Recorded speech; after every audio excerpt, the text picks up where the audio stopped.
In Noorderliessens waard Oranje Weekend de derde editie van het Strittenkeertsen organiseren.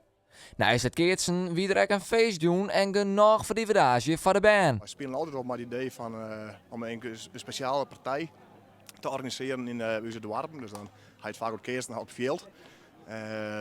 Alleen hebben we het café gehad met die zuizen. En zuizen deden ons van, zullen we een keer Strittenkeertsen gaan. En dan dat we goed promoten in de hoop dat er wat moois van komt. Nou, dat lukt dus wel. Hè. We gaan nu, dit is het derde hier. En we zijn van mij start met een goede 40 parteuren. En nu zit het op zo'n 50 parteuren. Dus Dus dat gaat de goede kant op. ik vind het heel best, ja. Ik wil zeggen, iets met een zachte bal normaal, met een hullebal die hoe zit dat? Nee, klopt, inderdaad. Normaal wordt er natuurlijk eerst zo'n mooi leren baltje. Hè? En op stritten is dat eigenlijk net de one. Zo'n bal die slaat voor de air. In de tier keert ze volgens mij lietse tennisballetjes. Maar die ben vaak met de leeds. En met zo'n mooie de bal, die stuit het redelijk.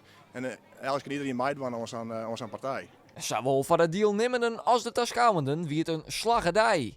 Ja, we zijn correct oranje. We zijn heel goed partuur wat je moesten. En helaas krijg ik het wel. Jammer, maar wie wil slagen? Ja, zeker geslaagd. Als je hoeveel mensen die er meedoen, dat is gewoon top.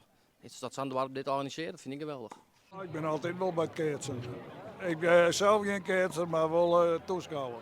Heb je vroeger wel keertst? Jawel, Wel een mooie sport. ja. Als je droeftoeters op een voorkant, wat... Ja, dat ding gewoon, het is net mijn shirt, het shirt van de maat van mij. Precies.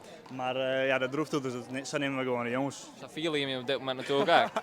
Wij zijn altijd droeftoeters, dat maakt het niet uit. Jo, hij het voor het laatst een keertsen was.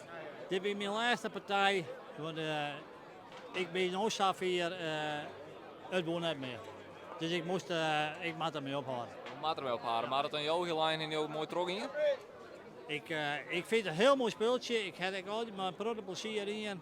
Alleen op een gegeven moment dan wil het lichaam net meer wat ik eet wil, dus dan moet je gewoon ophouden.